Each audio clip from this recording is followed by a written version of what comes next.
நண்பர்களுக்கு வணக்கம். நண்பர்கள் என் வாழ்க்கையில் ரொம்ப ரொம்ப முக்கியமான விஷயம். நண்பர்கள் நான் சொல்கிறது இதை பார்த்துட்ருக்கவங்க எல்லாரையும் உலகம் பூரா இருக்கிற நட்பு. நான் இது வரைக்கும் நிறைய சம்பாதிச்சிருக்கேன், நிறைய இழந்திருக்கேன். ஆனால் அந்த சம்பாதிச்ச நட்பை இழக்கிறது மட்டும் எனக்கு கொஞ்சம் வருத்தமான ஒரு விஷயம். எனக்கு ஒரு பேராசை, எந்த பதிவாக இருந்தாலும் என்னை பற்றின ஒரு விஷயம் பாசிட்டிவாக மட்டுமே வரணும். ஒரே ஒரு நெகட்டிவான கமெண்ட் வந்தால் கூட நான் ஆக்சுவலாக கொஞ்சம் செத்துடுறேன். அதான் உண்மை. இதுக்கெலாம் நீங்கள் அவ்வளோ பெரிய இம்பார்ட்டன்ஸ் கொடுக்கணுமா அப்படின்னு பார்த்தா அது என்னை அறியாமல் என்னை ஒருக்கிடுது. 2 நாளைக்கு முன்னாடி கூட ஒரு நண்பர் ஒருத்தர் மிக கெட்ட வார்த்தைகளை எனக்கு ஒரு மெசேஜ் போட்டிருந்தார். அவருக்கு ரொம்ப நன்றிங்க, உங்களுடைய நம்பர் அனுப்புங்க, நான் உங்களோட பேசுகிறேன், உங்களுடைய கருத்து தவறுன்னு நான் சொல்கிறேன் அப்படின்னு. அவர் அப்படியே, சார் என்னை மன்னிச்சிடுங்க சார், நான் இவ்வளோ கெட்ட வார்த்தையில் பேசி கூட நீங்கள் என்னை மிக நல்ல வார்த்தையில் சொல்லி என்னை கூப்பிட்றீங்க, இல்லாட்டி எனக்கு உங்கள் மேலே ஒரு பெரிய விருப்பம் சார், அது திடீர்னு நீங்கள் ஒரு பக்கமாக ஆகிடக்கூடாது, ஒரு இனத்தவர் ஆகிடக்கூடாதுங்கிற வருத்தத்தில். அதெல்லாம் வேறங்க. ஆனால் எக்ஸ்ப்ரெஸ் பண்ணுறதுக்கு வார்த்தைகள் இருக்கு இல்லையா? நான் எதுக்காக சொல்ல வரேன், ஒரே ஒருத்தர் தவறாக சொன்னால் கூட அவர்கிட்ட தேடி கண்டுபிடிச்சி அந்த தவறை சரி பண்ணிக்கணும், அல்லது என்னுடைய விஷயம் தவறு இல்லைன்னு சொல்லணுங்கிறதுல நான் எப்போவுமே ரொம்ப தீர்க்கமாக இருக்கேன். இது நிறைய இருக்குது இதை பற்றி பேசுகிறதுக்கு. இப்போ கூட நான் பதிவு பண்ண வந்தது மாண்புமிகு தமிழக முதல்வர்கள் அவர்களை சந்திச்சுட்டு வந்த ஒரு இனிமையான அனுபவத்தை பற்றி உங்களோட பகிர்ந்துக்கிறதுக்கான விஷயம். நான் பார்த்துட்டு வந்தவொடனே அந்த ஃபோட்டோஸ் எல்லாம் வெளியில் ஒரு பயங்கர பரபரப்பாகி, அது ரொம்ப ஒரு ஸ்வீட் மெமரி. அதை நான் என்ன பேசினேன் அவரோட, அவர் என்ன பேசினாருங்கிறத தனித்தனியாக ஒரு பேட்டி கொடுக்கறதுக்கு பதிலாக நம்ம ஒரே ஒரு வீடியோ எடுத்து அதை எல்லாருக்கும் பகிர்ந்து கொடுக்கலாங்கிற எண்ணத்தோடு நான் இப்போ பேச போகிறேன். இப்போ நான் பேசுகிறதுலையும் ஏதாவது என்ன அறியாமல் தவறுகள் இருந்தால் அதை முன்கூட்டியே நான் மன்னிப்பு கேட்டுக்கிறேன். அது என்ன சொல்கிறது, அந்த மாதிரி ஒரு வார்னிங் எப்படியுமே போட்டுக்க முடியுமான்னு பார்க்குறேன். நான் இந்த cigarette smoking is injurious to ஹெல்த்துன்னு அந்த லெஃப்ட்டில் போடுற மாதிரி, சபரிமலைக்கு போகும்போது அறிந்தும் அறியாமலும் தெரிந்தும் தெரியாமலும் செய்கிற தவறுகள் எல்லாம் மன்னிக்கணும் ஐயப்பான்னு கேட்டுக்குவாங்க. அந்த மாதிரி நானும் கேட்டுக்கிறேன். Okay, coming to the point. நேற்று மாலை ஒரு முதல்வரை சந்திக்கிறோங்கிறத மீறி நம்ம தொழிலில் இருந்த ஒருத்தர், நம்ம நேசத்துக்கு உரியவராக இருந்த ஒருத்தர், அப்புறம் மாண்புமிகு மாணவன் ஒரு படத்தில் நடித்த மிக சாதாரண நிலையிலேருந்து அவருடைய லைஃப் ஆரம்பித்து ஒரு பெரிய ஸ்டாராகி, அந்த ஸ்டார்டம் எப்படியாவது மக்களுக்கு பயன்படுத்தணும் அப்படின்னு நினச்சி, அதுக்கு பின்னாடி இருக்கிற இந்த அரசியல் விஷயங்களை பற்றிலாம் கவலையே படாமல் தன்னந்தனியாக ஒரே ஒரு மனிதன் ஒன் மன் ஷோ மாதிரி அந்த வாருக்குள்ளே போய் போரிட்டு ஜெயிச்சு போய் அந்த முதல்வர் ஆசனத்தில் உட்காந்துருக்கிறத பார்க்கும்போது உண்மையிலே நான் ரொம்ப எமோஷ்னலாக, நான் இதை அடிக்கடி நினைப்பேன். ஷோபா சந்திரசேகர் அவர்களும் திரு சந்திரசேகரும் எப்படி திரு விஜய் மேடை ஏறும்போதோ இல்லை சிஎம் ஆகும்போதோ என்ன மாதிரியான உணர்ச்சி வசப்பட்டிருப்பாங்களோ அந்த மாதிரி உணர்ச்சி நான் ஜென்ரலாகவே அந்த மாதிரி கொஞ்சம் எமோஷ்னலான கேரக்டர். நேற்று நான் அவரை சந்திக்கும் போது கூட கொஞ்சம் நேரத்தில் எமோஷனல் ஆகிட்டேன். இந்த விஷயத்தெல்லாம் பேசும்போது அவரே பயங்கர ஆச்சரியப்பட்டு, என்ன சார் இப்படி எமோஷனல் ஆகுறீங்க நீங்கள்? நான் சொன்னேன், உங்களுடைய வெற்றி சாதாரண வெற்றி இல்லை சார். நான் ஏதோ ஒரு அரசியல் கட்சியை சார்ந்தவனாக இருந்தால் உங்கள் வெற்றியை நான் வேறு விதமாக பார்க்கலாம், என்னுடைய விமர்சனங்கள் வைக்கலாம். இது நான் விமர்சனமே வைக்கிறதில்ல, மகிழ்ச்சியை மட்டும்தான் தெரிவிக்க வந்திருக்கேன் அப்படின்னு சொல்லிட்டு சொன்னேன். நான் ரொம்ப உள்ளே நுழைஞ்சதுக்கப்புறம்லேயே ஒரு பியூட்டிஃபுல் ஒரு ஃப்ரேம் ஒன்று, போர்ட்ரேட் ஒன்று பண்ணி, அதில் கீழே ஒரு சிம்மாசனத்தை மட்டும் ஒரு 3Dயாக பண்ணி, அதாவது அந்த ஃப்ரேமை விட்டு ப்ரொஜெக்ட் ஆகி வெளியில் வந்திருக்க மாதிரியான ஒரு சிம்மாசனம், அதையும் வச்சுட்டு அந்த ஃபோட்டோ ஃப்ரேம் ஒரு கிங் மாதிரி மிஸ்டர் விஜய் இருப்பார், அந்த மாதிரி ஒரு ஃபோட்டோ நண்பர் ஸ்ரீதர் அதை அழகாக பெயிண்ட் பண்ணி கொடுத்தாரு. இது ஒரு 4-5 நாளாக தவம் இருக்குது அவர்கிட்ட போகிறதுக்காக. அதை எடுத்து காமிச்சோன்னே அப்படியே ஒரு குழந்தை மாதிரி அதை பார்த்தாரு. அப்புறம் நான் வாசித்து காமிச்சேன். மெதுவாக அதை ரொம்ப யோசித்தார், நான் சொல்கிறது என்ன அப்படிங்கிற மாதிரி பார்த்தாரு. அப்புறமேல அதை ரசித்தார்.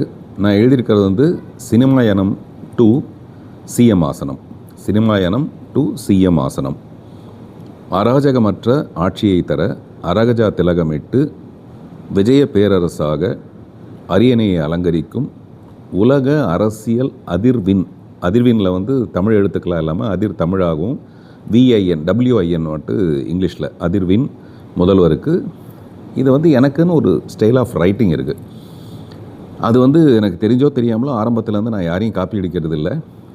பட் நான் எழுதுகிற மாதிரி வேறு ஒருத்தரை காப்பி அடிக்கவே முடியாது. ஏன்னா அந்த மாதிரி நிறைய அதில் வார்த்தை புரட்டல் கிரட்டல் நான் அதை ரசிப்பேன். இந்த அப்புறம் நான் எழுதுனதுக்கப்புறம் நான் உடனே அதை எடுத்து அப்படியே போட்டுற மாட்டேன். தமிழரசன் ஒரு நண்பர் ஒருத்தர் இருக்கார், நல்ல தமிழ் தெரிஞ்ச ஒருத்தர், ஏதாவது சந்திப்புழைன்னா அவர்கிட்ட கொடுத்து திருத்திக்குவேன். அந்த மாதிரி ஆஃபீஸில் இருக்க ஒரு 4-5 பேர்ட்ட அதை காட்டுவேன்.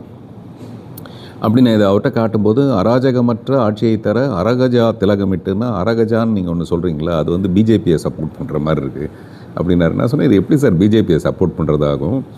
நான் சொல்கிறேன், அவருடைய நெற்றில் இந்த மாதிரி ஒரு கருப்பு பொட்டு நான் சமீபத்தில் பார்க்குறேன். அது பேர் வந்து அரகஜான்னு ஒன்று. இப்போ உலகம் பூரா அது ஒரு பயங்கர வைரல் ஆகிடுச்சு. இப்போ எல்லோரும் அரகஜா வாங்க ஆரம்பிச்சிட்டாங்க. அதான் அரகஜம் முழுகஜம்னு வாங்க ஆரம்பிச்சிட்டாங்க அந்த அரகஜாவை. அவ்வளோ பாப்புலர் ஆகிடுச்சு அது. எனக்கு அந்த ஸ்மெல் ரொம்ப பிடிச்சிருக்கு. அதனால் அதை எடுத்து, எனக்கு இந்த ஜவ்வாது மாதிரியான விஷயங்கள் பிடிக்கும். இப்போ வர பர்ஃப்யூமை விட எனக்கு அந்த ஜவ்வாதெல்லாம் பிடிக்கும். நான் நாடகத்துலேருந்து வந்தவங்கிறதுனால நாடகத்தில் வந்து வெறும் 25 பைசாவுக்கு ஒரு ஜவ்வாது பொடி கிடைக்கும். அதை எடுத்து தண்ணியில் போட்டு தடவி அதில் உடம்புலலாம் தடவிக்கிட்டு, எம்கே தியாகராஜ பாகவதர் அந்த மாதிரி ஜவ்வாது பவுடர் தடவுவார்னுவாங்க.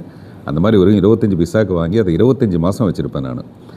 பொடி போடுற மாதிரி அதை எடுத்து கொஞ்சமாக எடுத்து பொடி போடுவாங்கல்ல, அந்த மாதிரி பொடி எடுத்து பொடியோண்டு போட்டு அந்த மாதிரி எனக்கு இந்த அரகஜா ஸ்மெல் பிடிச்சிருக்கு. நான் வந்து என்னுடைய வார்த்தைகளுக்குள்ளே அந்த காயினேஜ் அராஜகமற்ற அரகஜா இவ்வளோ தான் என்னுடைய விஷயம். அதை ரெண்டையும் எடுத்து போட்டு எழுதியிருந்தேன். அதனால் இது வந்து பிஜேபியை சப்போர்ட் பண்ணுறதெல்லாம் இல்லை சார். அப்புறம் அவர் சொன்னார், உங்கள் எழுத்துக்குன்னு ஒரு ஸ்டைல் இருக்குது அதனால் அப்படின்னு. ஆனால் விஜய் பேரரசுங்கிறத யாருமே தப்பாக சொல்லவே இல்லை. நான் ஏற்கனவே ஒரு தடவை விஜயம்ங்கிறத பற்றி நான் சொன்னேன், யார் வேணாலும் விஜயம் செய்யலாம் அப்படின்னு சொன்னது அந்த நேரத்தில் ஒரே பரபரப்பாச்சு.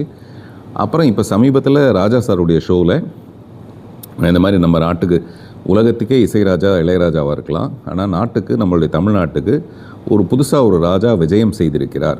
விஜயம் சொன்னோன்னே அடிக்கிறாங்க, கிளாப்ஸ். எல்லாருக்கும் தெரியும் அவர் மிஸ்டர் விஜய் சொல்கிற நானுங்கிறது தெரியும். அந்த விஜய் பேரரசு தான் நான் சொல்ல வந்தது.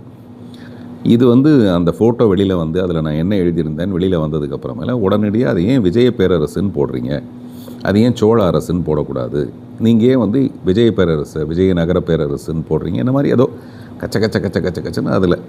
இது நான் சத்தியமாக எதிர்பாராதது. ஏன்னா நம்ம படித்து காட்டுறவங்க யாராவது ஒருத்தராது இந்த மாதிரி குதர்க்கமாக கண்டுபிடிச்சி அதை போடாதீங்கன்னு சொல்லியிருந்தால் பரவாயில்ல, நம்ம இதை தவிர்த்திருக்கலாம். அந்த வார்த்தையை நான் எழுதுறதுனால எனக்கு என்ன லாபம்னு எனக்கு தெரியல.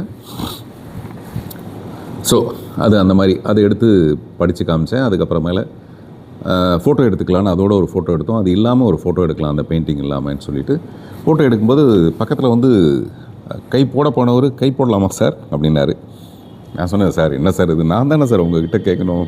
இப்போ அவர் சிஎம் ஆகிட்டார், டப்புன்னு பழையபடி அந்த மாதிரி ஒரு நட்போடெல்லாம் கை போடுறது அவ்வளோ சரி விஷயம் இல்லை அப்படின்னு சொல்லிவிட்டு நான் கேட்டேன். போடுங்க சார் அப்படின்னு சொல்லிட்டு அவர் அப்படி கையெழுத்து போட்டுக்கிட்டு அப்படியே அதோடு எங்களுடைய பேச்சு எல்லாம் முடிஞ்சு போனதாக அர்த்தம். அவ்வளோ ஒரு நட்பு ரீதியாக உணர்வுபூர்வமாக ரொம்ப சந்தோஷமாக இருந்தது. அப்புறம் யாருமே இல்லாமல் நாங்கள் 2 பேர் மட்டும் ஒரு 15 நிமிஷம் பேசுகிறதுக்கான ஒரு அவகாசம் கிடச்சிது. முதல் 5 நிமிஷம் வந்து நான் ரொம்ப எமோஷ்னலாக இருந்தேன்.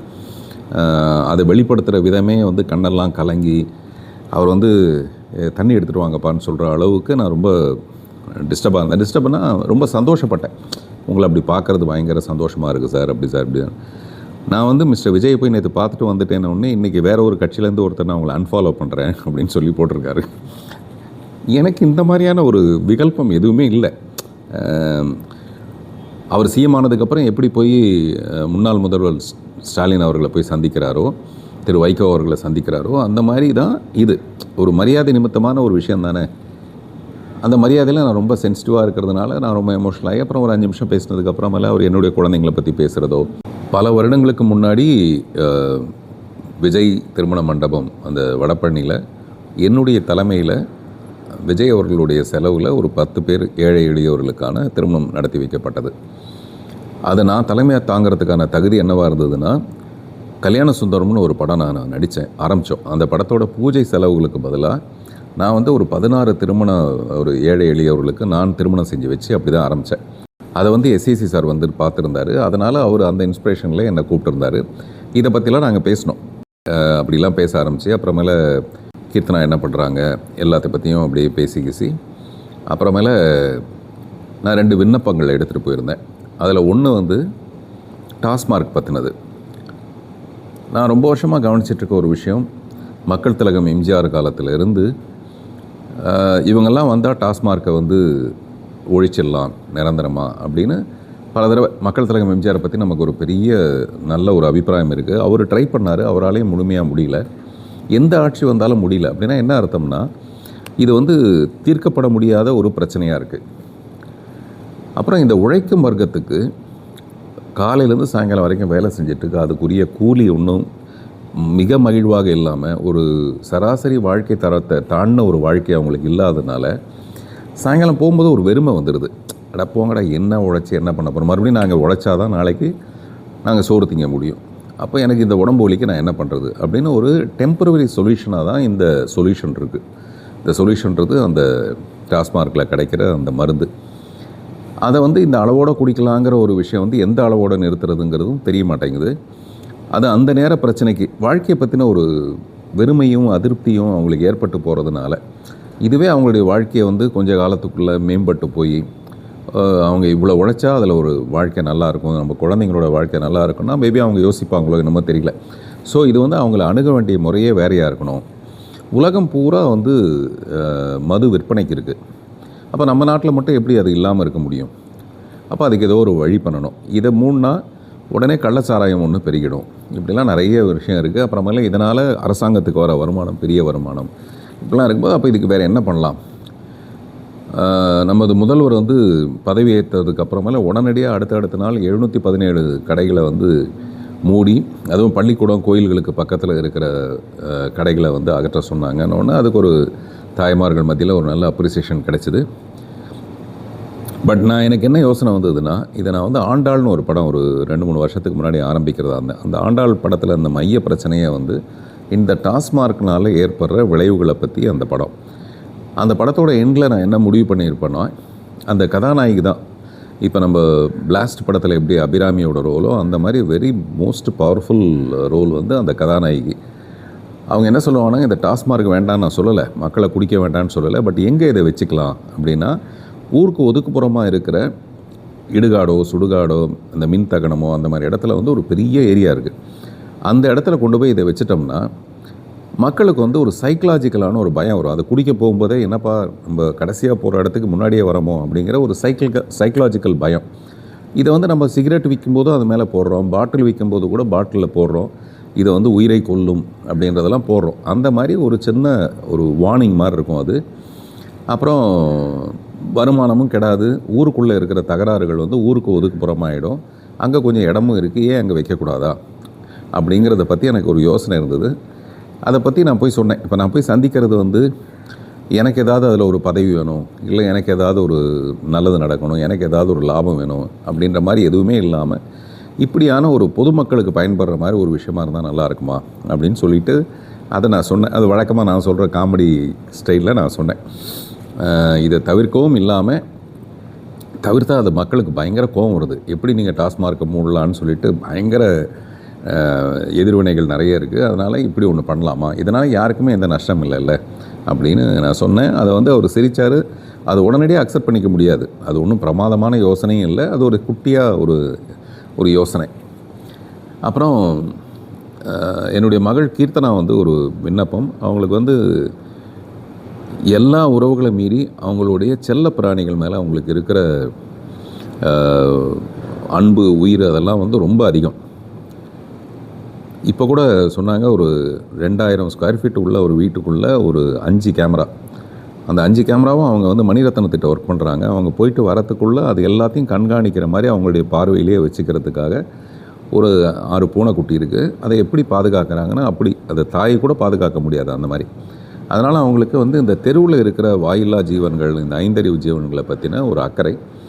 அதை வந்து இப்படி ஒரு நல்வழி அவங்களுக்கு ஏற்படுத்த முடியுமா அப்படிங்கிற பற்றி எனக்கு அதை பற்றி விவரமாக சொல்ல தெரியாது. நான் இந்த டாஸ்மார்க்கை பற்றி கடமுடான்னு பேசுகிற மாதிரி அது பேச முடியாது.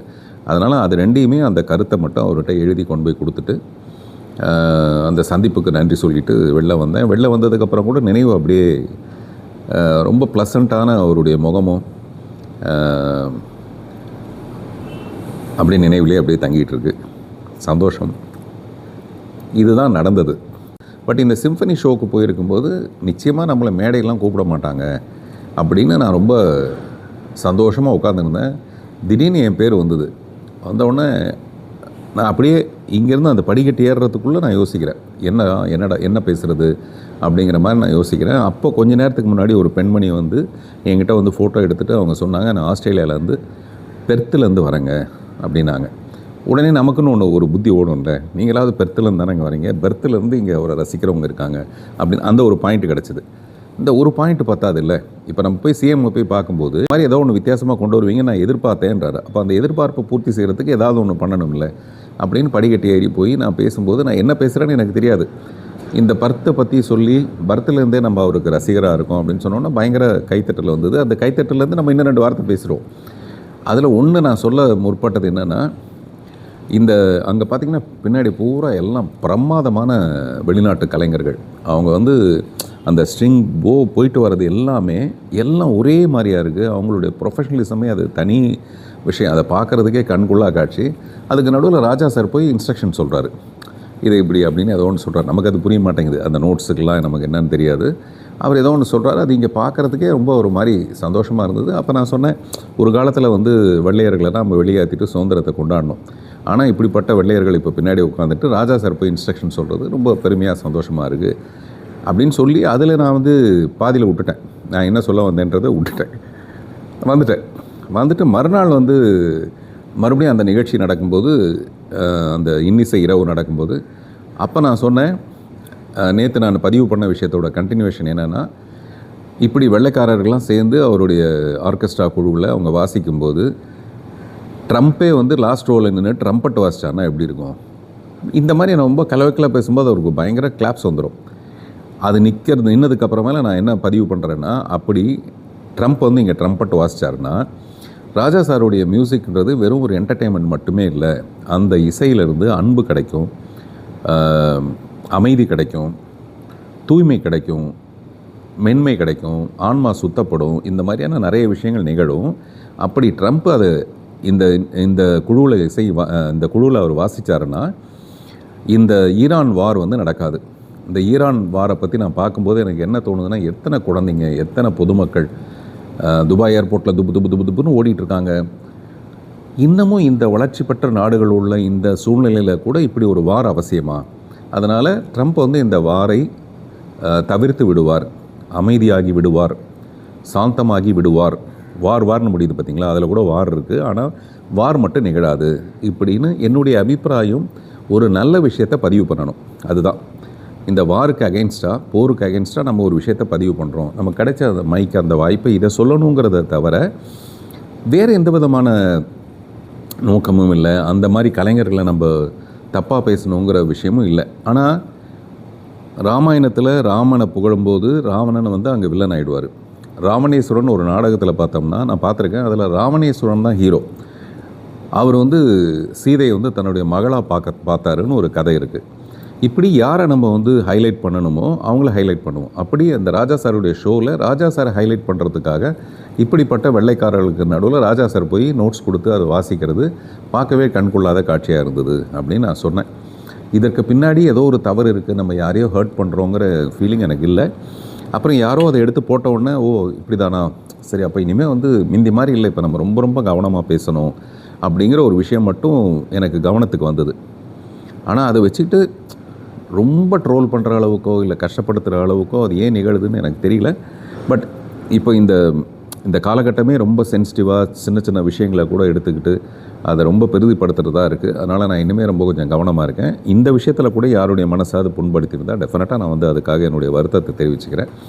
சில விஷயங்களை இப்படியே கடந்து போய் நான் சொல்ல வந்தது இந்த உலக போர், இந்த ஈரான் வார் நடக்காமல் இருக்கிறத பற்றி நான் பேச வந்ததில் முற்பகுதியை மட்டும் எடுத்துக்கிட்டு பேசுகிறமே தவிர அந்த பிற்பகுதியில் இருக்கிற நல்ல விஷயத்த பேசுகிறதில்ல.